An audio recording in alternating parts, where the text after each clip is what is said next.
nós vamos esperar a decisão absurda, provavelmente, de vetar a ida de Bolsonaro por pura picuinha. Até agradeço ao ministro Barroso por essa peça de humor que ele publicou hoje no Estadão. Então veja o grau de loucura dos comunistas, dos petistas. O presidente Jair Bolsonaro foi convidado para a posse do presidente americano Donald Trump e está tentando obter de volta o passaporte do presidente. O ministro do Supremo Tribunal Federal, Alexandre de Moraes, está negando esse pedido. A defesa de Bolsonaro vai apresentar, então, a documentação que mostra que o convite para a posse de Donald Trump é real, legal, existe de verdade, não é fake, né? O ministro Alexandre de Moraes pediu esclarecimentos sobre isso. A equipe de advogados acredita que o documento possa ser um elemento importante para a defesa de Bolsonaro, mostrando as suas relações internacionais e o contexto de suas ações, por ser uma cerimônia extremamente exclusiva, com a presença das pessoas mais próximas do presidente Donald Trump. Lembrando que o presidente Bolsonaro recebeu esse convite junto, né, com a primeira-dama, né, tem a possibilidade de trazer mais um convidado, no caso, suponha-se a ex-primeira-dama Michele Bolsonaro, e vamos ver, então, o que vai acontecer. Enquanto isso, eu queria mostrar esse print, né, que foi dessa documentação apresentada pelo advogado do presidente Bolsonaro. Não sei se temos aqui, peço para a produção mostrar essas imagens aqui. Estamos mostrando aqui o convite que o Bolsonaro recebeu. O Eduardo Bolsonaro, filho do presidente, mostrou também o e-mail, que de fato é o e-mail do comitê que está organizando esse evento, essa cerimônia de posse, né, o T47, tem até um site com isso, e aqui estamos mostrando o post do Dr. Fábio Weingarten, que foi advogado do presidente Bolsonaro, integra a equipe jurídica do presidente Bolsonaro. Ele fala também que o convite é extensivo para um acompanhante, que naturalmente será a primeira-dama, ou seja, a documentação é sólida e Bolsonaro foi convidado para a posse de Trump, diferente do presidente Lula. Eu iniciaria pelos nossos dois americanos, né, os que estão nos Estados Unidos. Um de vocês já tem, né, passaporte americano, não sei se ambos já têm. Iniciando pelo Rodrigo Constantino. Consta, o que você acha dessa situação e uma eventual negativa do ministro Alexandre de Moraes para a liberação do passaporte do presidente Bolsonaro poderia ser um gol contra para o Supremo, porque aí sim que os holofotes de Washington estariam sobre o Brasil? Sem dúvida, né? Você ser convidado para uma posse de um presidente americano, um grupo seleto, nem o presidente do país foi convidado, e não poder ir porque o ministro da Suprema Corte resolveu reter o seu passaporte, é algo realmente que é quase uma declaração de guerra pessoal do Alexandre, que tem esse poder discricionário, ao presidente eleito Donald Trump. Lembrando que o Elon Musk vai fazer parte dessa gestão e ele já tem questões pessoais também com Alexandre de Moraes. Então, era só o que faltava, digamos assim, para ficar exposto ao mundo todo, né, aquilo que nós já sabemos muito bem, que o Brasil não tem mais um Estado democrático de direito. Agora, todo esse assunto é muito interessante, a gente pode falar dele aqui por horas até, mas o assunto está encerrado por essa manchete da Folha de São Paulo. Pedido de Bolsonaro para ir aos Estados Unidos é absurdo, diz leitor. Ora, eu conhecia, né, essa entidade incrível que é o especialista da velha imprensa. Sempre que a velha imprensa quer fazer um ponto ideológico, muitas vezes ela vai lá e chama e arruma um especialista. Especialista mostra, e não deve ser difícil encontrar especialista com a opinião que você quer vender em qualquer área que seja. Até nessa, você podia encontrar alguém que colocasse o selo de especialista e dissesse, olha, eu acho que é possível negar sim, por isso, isso e isso, e inventasse qualquer desculpa esfarrapada. Mas quando esses jornais da velha imprensa apelam para o leitor, aí realmente é algo incrível. Quer dizer, por que vira manchete a opinião de um leitor que a Folha resolveu selecionar para dizer que é absurdo o pedido do Bolsonaro de ir para a posse do presidente eleito que o convidou, né? Então, eu queria só marcar, registrar aqui, porque isso não pode passar desapercebido, né? O leitor da Folha garante. É um pedido absurdo. Para o resto todo do mundo, nós vamos esperar a decisão absurda, provavelmente, aí sim, do ministro Alexandre de Moraes, de vetar a ida de Bolsonaro por pura picuinha. Bolsonaro não é uma ameaça à democracia brasileira, não tem risco de fuga, ele já podia ter feito isso há muito tempo, se quisesse. Ele é réu em inquéritos para lá de esquisitos, vamos ser sinceros, já vieram com a baleia importunada, com o cartão de vacina, o leite moça comprado nas Forças Armadas, a vacina que não foi comprada e teria tido desvio de dinheiro. É tanto absurdo, os imóveis, é tanto absurdo que até mesmo o mais alienado de todos pode perceber que se trata de perseguição. E isso vai ficar escancarado uma vez mais, agora, de forma pessoal, para Donald Trump. Pois é, o que esperar consta de um veículo que escreveu, espero que Bolsonaro morra, né? Na página 2 da sua manchete, página 2, né? Naquela época. Eu queria passar a palavra para o nosso outro americanista, né? Leandro Ruschel. O que você está achando dessa situação? Qual que é o clima nos Estados Unidos também? E uma eventual negativa do STF poderia provocar uma crise diplomática entre o governo Trump e o Brasil? Bom, esse gênio já saiu da garrafa, né? Recentemente, o próprio Trump se apresentou para a Suprema Corte, inclusive numa outra polêmica que tem sobre o bloqueio do TikTok aqui nos Estados Unidos, né? Que não tem nada a ver com questão de bloqueio à liberdade de expressão, especificamente falando, mas sim uma questão de segurança nacional, porque o TikTok é controlado pelo Partido Comunista Chinês, né, indiretamente, e o Trump fez uma manifestação para a Suprema Corte americana, mudando inclusive um pouco sua posição, dizendo que reconhece as ameaças à segurança nacional americana pela existência do TikTok, mas pedindo mais tempo à Corte Constitucional aqui para evitar que esse banimento do TikTok aconteça agora, pedindo um tempo para negociar. E nessa manifestação, ele dá como exemplo o avanço do Estado contra a liberdade de expressão, exatamente o banimento do X no Brasil, né, que seria uma coisa muito negativa e é um exemplo de como governos podem perseguir, né, críticos, perseguir opositores. Então, creio que desde que o Elon Musk abriu essa porteira, apresentou, né, tudo o que está acontecendo no Brasil, e o próprio Trump já deu algumas declarações reconhecendo isso, e é público e notório que há uma conexão entre Trump e a família Bolsonaro, né? O próprio Eduardo Bolsonaro esteve presente quando o Trump foi eleito naquela noite para comemorar a vitória, né? Apareceu conversando com ele. Eles fizeram uma conferência online, então pedir, né, a confirmação de um convite me parece ser algo exagerado, para variar.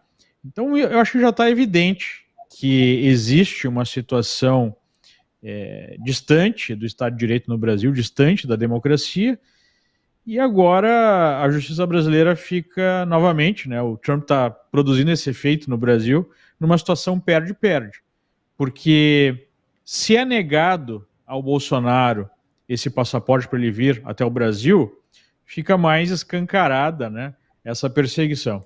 Se, por outro lado, é oferecido ele o passaporte e ele vem, isso pode sinalizar, dentro, né, da lógica dos últimos tempos, uma certa distensão, uma certa fraqueza do regime. Então, qualquer que seja a decisão, acho que vai ser uma decisão ruim para o regime brasileiro, e fica cada vez mais perceptível, cada vez mais claro o que está acontecendo no Brasil, né? Nós não temos mais normalidade democrática no Brasil.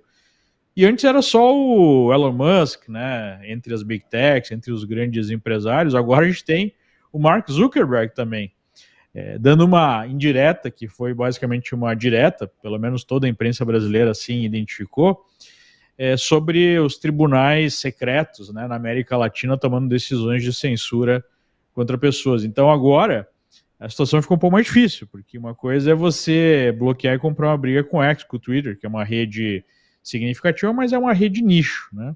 Outra coisa é você avaliar a possibilidade de tirar do ar ferramentas como o Instagram, como o Facebook, como o WhatsApp, que quase todos os brasileiros utilizam no dia a dia. Então a situação vai ficando bastante complicada. Hoje mesmo eu fiz um vídeo no meu canal sobre isso, porque os ventos mudaram, né? E a gente sabe que os Estados Unidos correm na frente. O que acontece nos Estados Unidos costuma acontecer no resto do mundo, especialmente no Brasil. Tem sido assim a regra política nos últimos anos. Então vai ficar mais difícil para o regime brasileiro lidar com a situação. Vai ficar mais difícil para o regime lidar com a situação, Jorge Serrão, ou Alexandre de Moraes vai peitar essa também, suspender o X, pode suspender também a meta e quer comprar briga também com Donald Trump, na sua opinião? Nessa balada, a próxima briga deve ser com Deus, né? Porque, por enquanto, né, tá num crescendo, então tudo pode acontecer. É totalmente descabido, injusto, injustificável essa retenção do passaporte do ex-presidente Jair Bolsonaro. Ele não é criminoso. E, segundo fato objetivo, ele não tem a menor intenção de fugir do Brasil, se é essa a alegação que pode prejudicar aí qualquer investigação sobre ele. Então, não tem razão de ser segurar o passaporte dele e atrapalhar visitas internacionais que ele possa fazer e, sobretudo, essa presença marcante dele na posse do Donald Trump. O único medo, o único perigo que pode acontecer hoje, realmente, nos Estados Unidos, é Bolsonaro chegar lá e Hollywood contratá-lo para fazer o papel em algum filme. Por exemplo, o Aquaman, ele pode ser convidado para ser o tio ou então o pai do Aquaman, de repente o Netuno. Que a gente só tem visto ultimamente Bolsonaro chegando de jet ski nas praias lá de Mambucaba, depois que ele certamente, né, dá uma bronca na baleia, dá um drible no tubarão, passa de passagem pelo peixe e chega na praia para ser recebido, ovacionado pela população. Olha, só quem faz isso é o Aquaman. Então Bolsonaro pode ser convocado aí por Hollywood, e aí sim esse pode ser um forte motivo para ele sair do país, ou então ele desistir de disputar o Palácio do Planalto, porque de repente ser o rei dos mares, trabalhando como Netuno, ou então no papel de Aquaman, pode ser mais interessante do que sentar na cadeira elétrica do Palácio do Planalto. Fora essa imbecilidade, não há motivo nenhum para perseguir Bolsonaro. Hoje, o político mais popular do Brasil, alguém que tem a confiança de grande parcela da população para voltar ao Palácio do Planalto, e aí cabe a grande campanha nacional para que Bolsonaro, pelo menos, tenha o direito de ser candidato na próxima eleição.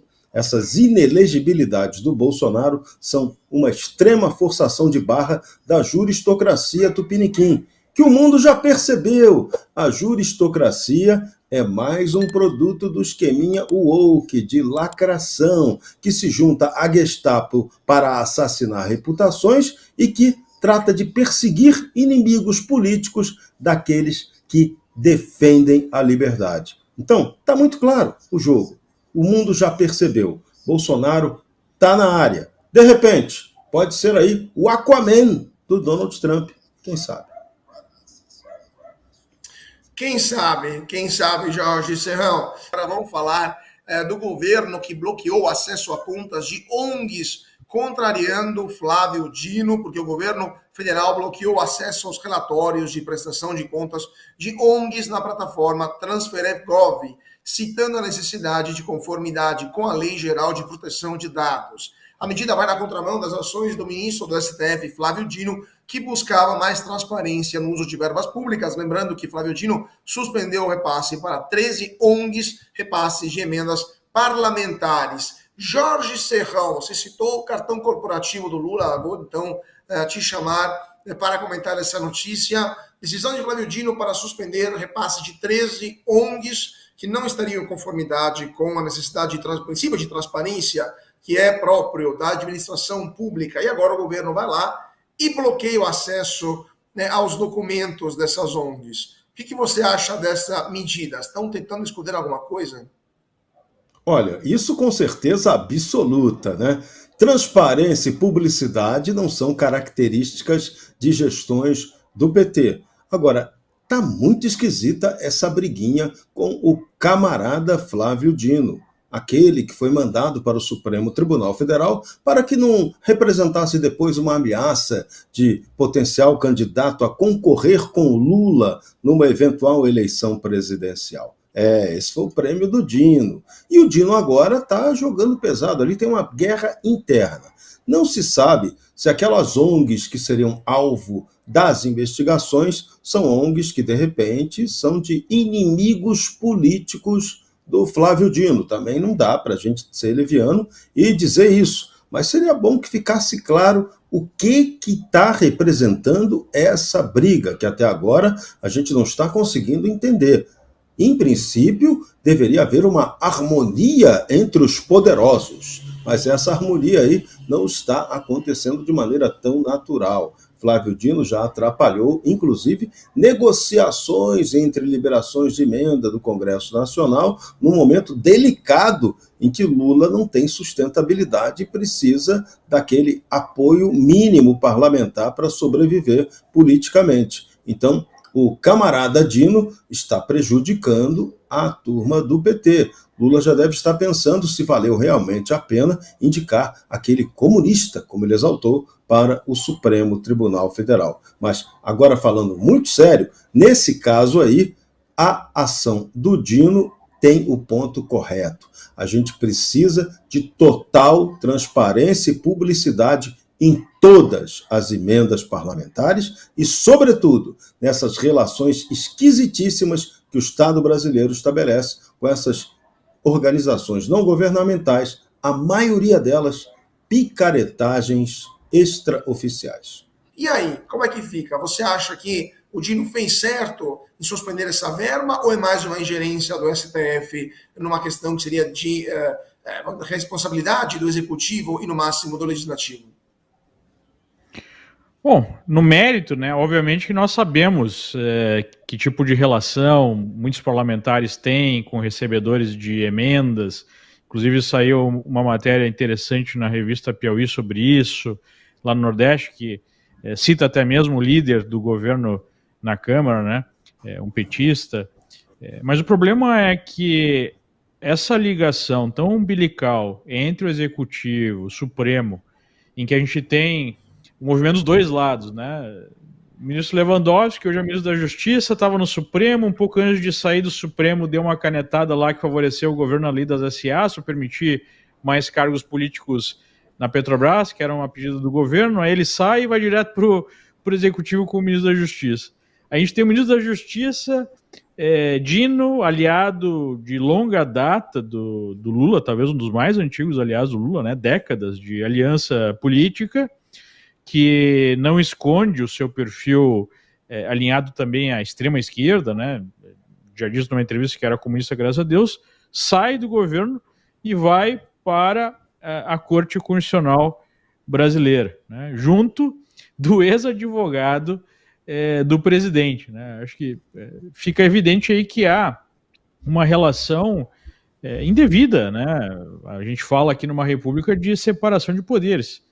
Então isso nos leva a questionar as motivações por trás dessa dureza, né, com as emendas. Seria necessariamente a busca por mais transparência, né, por um governo mais republicano, ou talvez seja mais uma intervenção para tirar essa chave do cofre, né, essa capacidade de assinar o cheque do Congresso e retornar essa capacidade para o governo, para que o governo possa voltar a ter uma capacidade maior de influenciar, né, de ter argumentos para fazer avançar a sua agenda no Congresso. Então fica em dúvida, né, sobre esses objetivos e o que move o ministro. O fato é que nós tivemos algo muito grave, né? O governo precisava aprovar as medidas que envolviam certa, né, estabilidade fiscal, medidas muito tênues, mas necessárias. Lembramos que no final do ano o dólar estava explodindo, né? O mercado percebeu que esse governo não está nem aí para a responsabilidade fiscal. Aí se liberou as emendas, a medida que o governo queria passou, e depois que a medida passou, veio as decisões de limitar as emendas, né? E muitos congressistas, eu conversei com alguns, se sentiram traídos aí por esse movimento do Supremo Executivo em relação ao Congresso. Então esse é o problema quando a gente tem uma percepção generalizada de que há essa proximidade muito grande entre o Supremo Executivo e o Congresso fica lá como um poder à parte, tendo as suas prerrogativas sendo invadidas a todo momento, né? Isso não me parece ser o desenho que se imaginava de uma divisão de poderes, né? Acho que esse é o grande problema brasileiro no momento. Consta, essas ONGs, aparentemente, eu estava procurando o nome dessas 13 ONGs, não achei, mas algumas delas eram ligadas a universidades públicas, né? E eram formas de captar dinheiro por parte de faculdades públicas. Como é que é? É o governo Lula brigando com o berço da militância woke, que muitas vezes é o único bastião que sobrou em várias cidades do seu eleitorado? Veja, é o que o Serrão disse, é o que o Ruschel disse, e às vezes é possível você acertar errando ou errar acertando. O ministro Flávio Dino, a princípio, demonstra uma preocupação com o zelo ali, com a coisa pública, né? Os recursos coletivos dos pagadores de impostos, o princípio da transparência que deveria regir tudo que acontece no governo em geral, mas é uma preocupação seletiva, muitas vezes é ativismo. Então, hoje a gente pode mencionar até aquela coluna do presidente do STF, do Barroso, publicada no Estadão, criticando as críticas do Estadão ao STF, uma coisa bem brasileira, né? E bem esquisita, bem politizada, e ali ele acha, ou pelo menos ele finge que acha, que tudo que eles vêm fazendo no STF é para proteger a transparência, a Constituição, as minorias. É esquisito, né? Porque nós não enxergamos isso e podemos apontar inúmeras irregularidades em várias decisões, inquéritos e ações do Supremo, mas bastaria mencionar a própria confissão do Barroso perante comunistas, num convescote ali da ONU, dizendo: nós derrotamos o bolsonarismo. Isso é a confissão de um partidarismo. Então, o ativismo do Supremo, e a coluna do Barroso, né, de opinião, começa com essa lógica muito incrível, né? Se existe um hiperativismo do Poder Judiciário no Brasil hoje, é porque a população confia muito na justiça. Eu achei essa peça hilária, em particular. E eu estou precisando de um pouco de humor, que dizem que é bom no tratamento, então até agradeço ao ministro Barroso por essa peça de humor que ele publicou hoje no Estadão. Mas o ativismo do judiciário não é desejável, mesmo quando ele acerta. Ou seja, mesmo quando supostamente a gente olha e fala ele está cobrando transparência de ONGs, que é um negócio meio esquisito, esse terceiro setor, que muitas vezes esquece a letrinha N da sigla e é praticamente uma agência governamental, né, porque sobrevive de recursos públicos, mas é uma coisa meio sem transparência, sem accountability, não foi eleito para nada, então é um negócio esquisito, é uma área cinzenta. Mesmo assim, a gente pode olhar e falar, talvez seja interessante cobrar transparência, mas a forma que é feita, a seletividade, tudo isso é esquisito.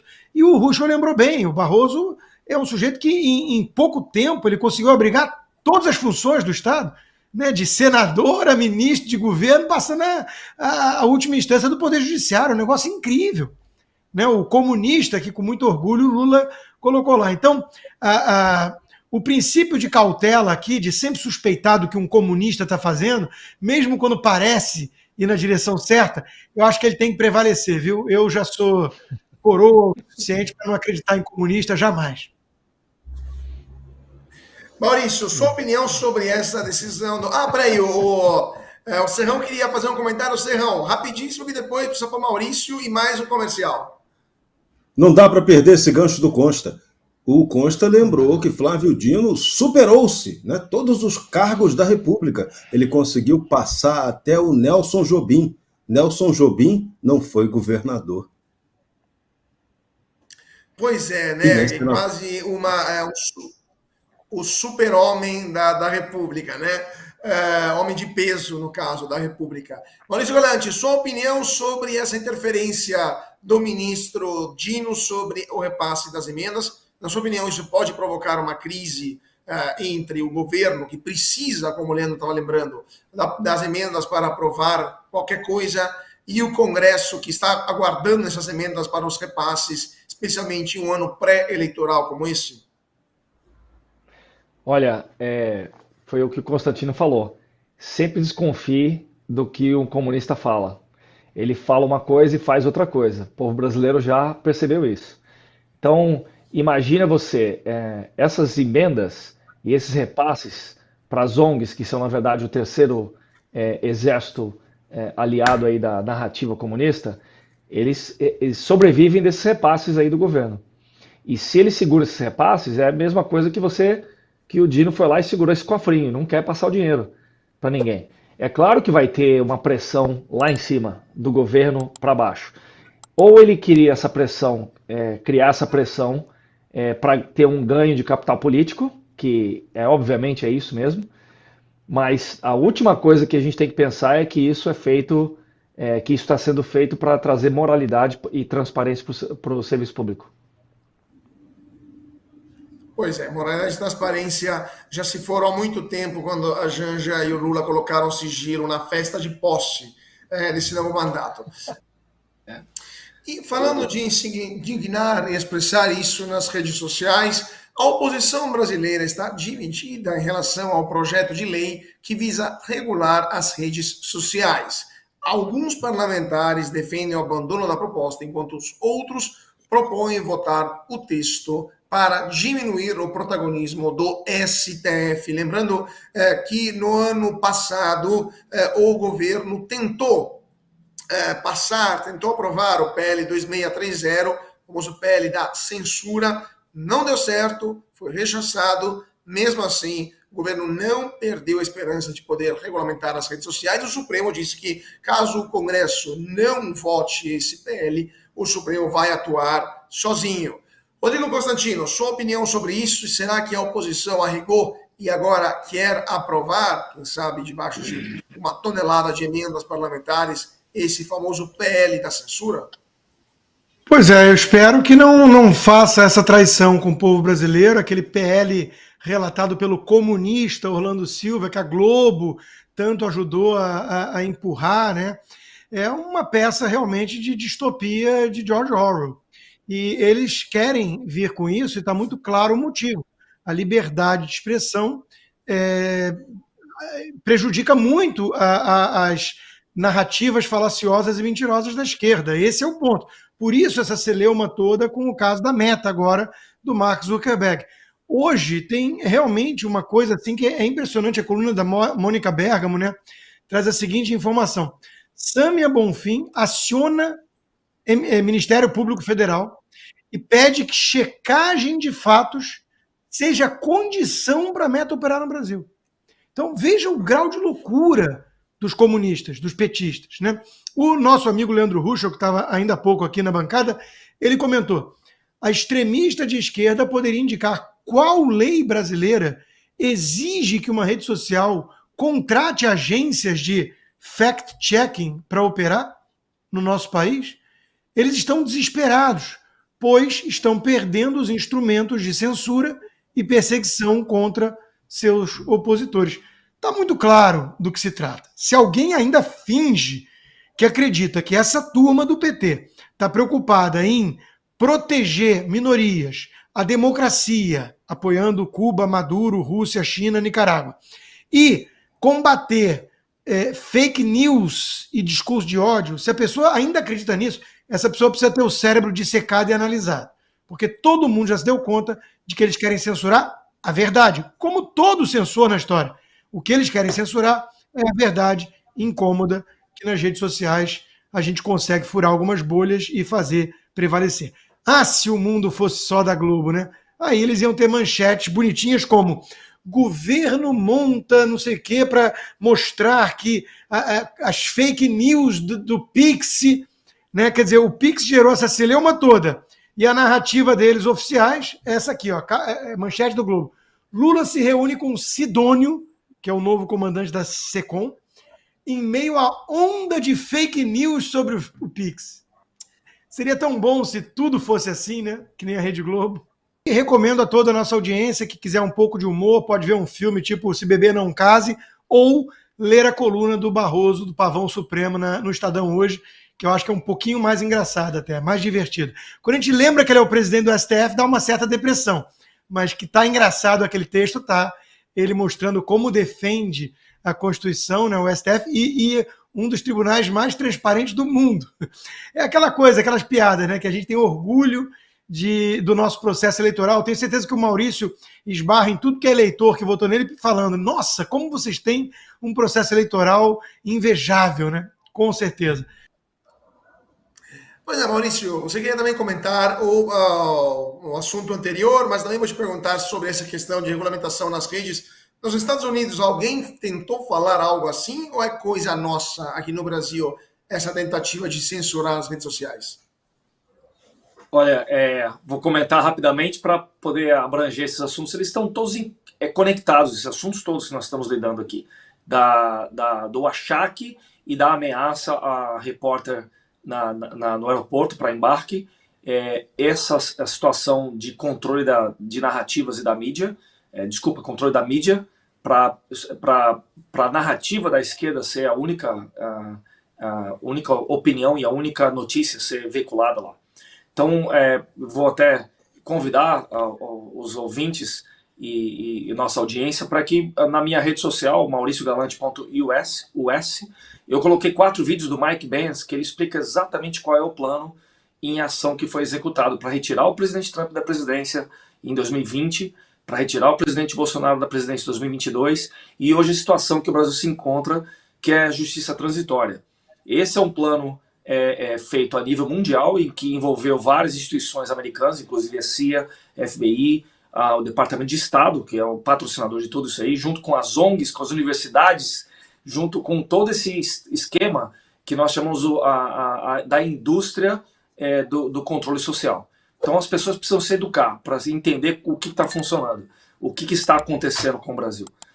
Nós estamos agora num período de democracia relativa. Eu convido o Sérgio Tavares, a mandar um abraço para o Sérgio Tavares, nosso amigo também, e qualquer jornalista estrangeiro que venha fazer alguma coisa no Brasil, pega as informações no seu consulado, do telefone de emergência e de como contactar o seu consulado caso haja uma situação dessa de achaque novamente. E não procure não criar provas contra si, porque tudo que você falar ali para os policiais federais nas fronteiras vai ser levado para a imprensa primeiro.